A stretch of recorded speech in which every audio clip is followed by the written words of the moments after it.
জয় মা জমতা ৰাশিফলৰ ভিডিঅ'লৈ আপোনালোক সকলোকে স্বাগতম জনাইছো 19 ছেপ্টেম্বৰ 2024 আমি ৰাশিফল লৈ আহিছো আজি বৃহস্পতিবাৰ পৰিব কৃষ্ণপক্ষৰ দ্বিতীয় তিথি পৰিব আৰু মাহ আহিন মাহ পৰি গৈছে আপোনালোকে গমে পায় আজি দিনটো যিসকল শিশু জন্মগ্ৰহণ কৰিব তেওঁলোকৰ মীন ৰাশি হ'ব আৰু আজি দিনটোত যিসকল পুষ্পিতা হ'ব কন্যা তেওঁলোকৰ দুভগা যোগ পৰিব মেঘৰ কাৰণে কি আছে আমি এতিয়া চাই লওঁ আহকচোন মেঘৰ কাৰণে দিনটো বৰ টেনচনৰ হ'ব যেন দেখা গৈছে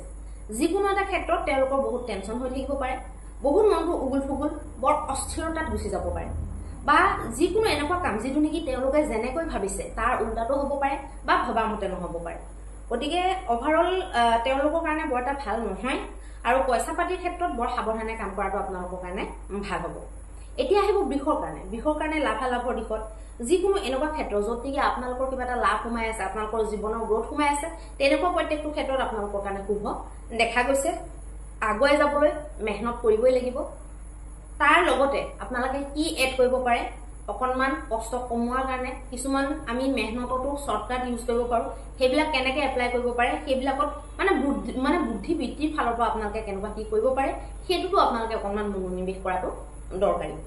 মিথুনৰ কাৰণে বৰ এটা ঠিক নহ'ব কাৰ্যক্ষেত্ৰত তেওঁলোকৰ ভাল নহয় বাকীবিলাক ঠিকে থাকিব কিন্তু কাৰ্যক্ষেত্ৰত তেওঁলোকৰ মন বহুত অস্থিৰ হ'ব পাৰে ভবামতে তেওঁলোকৰ কামবিলাক নহ'ব পাৰে যিকোনো কাম কৰোঁতে বহুত ভাবি চিন্তি কৰিব লাগিব আৰু কোনো ধৰণৰ ব্যৱসায় ক্ষেত্ৰত শুভ কাম কৰাটো তেওঁলোকৰ কাৰণে ভাল নহ'ব কৰ্কটৰ কাৰণে ধৰ্ম আধ্যাত্মৰ লগত জড়িত হৈ কাম কৰা মাক দেউতাক বয়োজ্যেষ্ঠজনৰ শুশ্ৰূষা কৰা এইবিলাক কামত আপোনালোকে মনোনিৱেশ কৰক তীৰ্থ ভ্ৰমণ কৰক মেডিটেশ্যন কৰক মুঠতে ধৰ্মৰ লগত জড়িত হৈ পেলাই আপোনালোকে কাম কৰক আৰু কিবা এটা নতুনত্ব বিচাৰিবলৈ চেষ্টা কৰক জীৱনত সুখ বিচাৰিবলৈ চেষ্টা কৰক বা ঘৰুৱা পৰিৱেশটোক আপোনালোকৰ ফালৰ পৰা সুখৰ কৰিবলৈ হাঁহি বিৰিঙাই তুলিবলৈ চেষ্টা কৰক আপোনালোকৰ কাৰণে খুব মংগলময় হ'ব সিংহৰ কাৰণে মানসিক টেনচন এটা বনি থাকিব সিংহৰ কাৰণে যাত্ৰা আদি কৰাটো বাহন আদি চলোৱাটো ঠিক নহয় আৰু দূৰ যাত্ৰাও আপোনালোকৰ কাৰণে অশুভ দেখা গৈছে গতিকে মানসিকভাৱে আপোনালোকে অস্থিৰ হৈ থাকিব গতিকে বাকীবিলাক দিশত আপোনালোকে সাৱধান হ'ব লাগিব কন্যাৰ কাৰণে নৰ্মেল দেখা গৈছে যিকোনো কষ্টৰে ৰং আনিব যিকোনো ব্যৱসায়িক ডিছকাশ্যন আপোনালোকে যদি গ্ৰুপত কৰিব বিচাৰে বা আগতীয়াকৈ যদি আপোনালোকে গ্ৰুপতে কাম কৰি আছে সেইবিলাক আপোনালোকে মাথা মাৰিব পাৰে বা যিকোনো ডেইলি ৰুটিনৰ ক্ষেত্ৰত আপোনালোকে কিবা কাম কৰিব পাৰে বা ডেইলি ইনকামৰ ক্ষেত্ৰত আপোনালোকে কিবা এটা এড কৰোঁ বুলিলে কৰিব পাৰে এতিয়া আহিব তুলাৰ কাৰণে নতুন নতুন কাম কৰা নতুন ডিচিশ্যন লোৱা নতুন মানুহৰ লগত কথা পতা বা যিকোনো মহত্বপূৰ্ণ ডিচিশ্যন লোৱাটো আপোনালোকৰ কাৰণে ভাল নহয় প্ৰেমৰ ক্ষেত্ৰতো আপোনালোকৰ কাৰণে আৰু বৈবাহিক ক্ষেত্ৰতো অশুভ যেন দেখা গৈছে এতিয়া আহিব বৃশ্চিকৰ কাৰণে নিজৰ ল'ৰা ছোৱালীৰ লগত জড়িত নিজৰ ল'ৰা ছোৱালীৰ এডুকেশ্যন বা নিজৰ ল'ৰা ছোৱালীৰ পালন পোষণৰ লগত জড়িত যিকোনো চিন্তা চৰ্চা যিকোনো ডিছকাশ্যন আপোনালোকে কৰিব পাৰিব প্ৰেমৰ মীমাংসা বা প্ৰেমৰ প্ৰস্তাৱৰ দৰে বিশেষকৈ মীমাংসাবিলাক নতুনকৈ প্ৰস্তাৱ এইকেইদিনত নিদিয়াই ভাল কাৰণ এইকেইদিন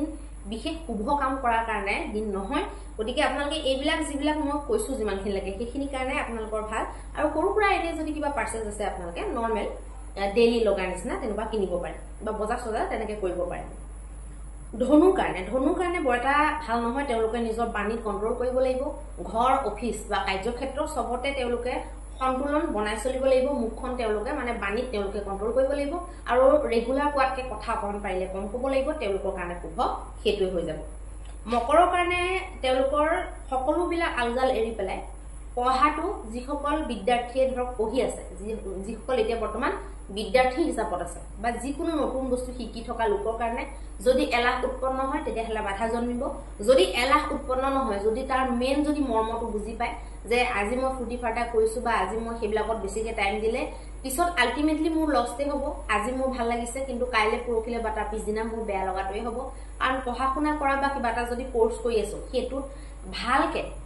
ভালকে এক্সপিৰিয়েঞ্চ হোৱাটো বহুত বেছি জৰুৰী ভালকে অধ্যয়ন হোৱাটো বহুত বেছি জৰুৰী আৰু অধ্যয়ন বা যিকোনো বস্তু এটা আমি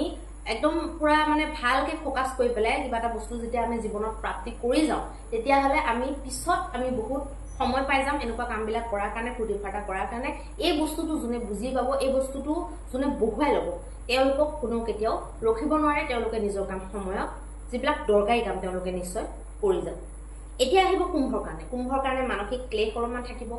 বিবাহৰ ক্ষেত্ৰতো বৰ এটা শুভ বুলি ক'ব নোৱাৰি হাজবেণ্ড ৱাইফৰ ৰিলেশ্যনৰ মাজত কিবা সৰু সুৰা হ'ব পাৰে গণ্ডগোল আৰু লগতে আপোনালোকে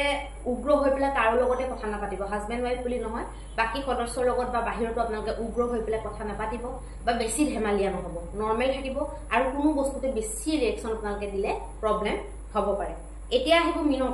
কাৰণে যিকোনো সুখ দুখৰ কথা বেলেগৰ লগত ডিসকাস কৰা বা যিকোনো শুভ কথা আপোনালোকে ডিসকাস কৰা যিকোনো শুভ সংবাদ আপোনালোকে আনক দিয়া বা বেলেগৰ মুখত হাঁহি বিৰিঙাবলৈ চেষ্টা কৰা যিকোনো সৰুকুৰা এনেকুৱা কাম যিবিলাক নেকি দৈনন্দিন শুভ কৰ্ম বুলি ক'ব পাৰি তেনেকুৱা কামবিলাক আপোনালোকে কৰিব পাৰে যিকোনো আইডিয়া এপ্লাই কৰা যিকোনো আইডিয়াৰ ওপৰত ডিসকাশন বা হিসাব কিতাপ কৰা আপোনালোকে কৰিব পাৰে এতিয়া আহকচোন আমি মহা উপায়টোৰ বিষয়ে আলোচনা কৰো মহা উপায়ত আপোনালোকে শিৱ মন্দিৰত হালধীয়া মিঠাই বা হালধীয়া মিষ্টান্ন যোনে জিতুকে বুজে আপোনালোকে মিষ্টান্ন দি পেলাই তাত 51টা বেলপাত সমৰ্পিত কৰিব পাৰিলে খুব ভাল হ'ব লগতে এগজি আপোনালোকে ঘি চাকি দিব পাৰে আৰু বাকি আপোনালোকে সন্ধিয়া যেটো উপায় কৰিবলৈ দিয়া হৈছে 2 অক্টোবৰলৈকে আশা কৰিছো আপোনালোকে নিশ্চয় কৰিব ভিডিওটো যদি ভাল লাগে শেয়াৰ কৰিব লাইক কৰিব সাবস্ক্ৰাইব আৰু ফলো কৰি দিব ধন্যবাদ